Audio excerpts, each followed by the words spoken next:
Samtang mga puso sa Negros Occidental naman, Masobra 80 ka mga balay na sunog sa syudad sang San Carlos, Upos. Sang sigarilyo posible ginhalinan sang kalayo suno pa sa BFP. Nakatutok ay rin Pedresa.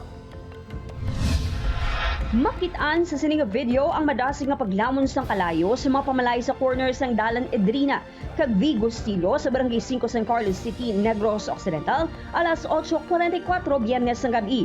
Nagdeklara ng fire out ang San Carlos City BFP sa alas 10:27 ng gabi. Sa pan-responding, medyo lapad-lapad na siya. Very light materials lang gid siya. Dikit-dikit kayo ang panimalay. Tungod hindi na masarangan ang pagpalong sang kalayo, nagpangayo na sang bulig ang San Carlos City BFP sa mga fire station sa kaiping nga kabanwahanan. 85 ka mga pamalayang totally gutted, kag masobra 10 ka mga pamilya ang nawadaan sang puloy-an. As of this year, I think this is the widest. I will try to check if kung may power interruption, maybe candles or sigarilyo.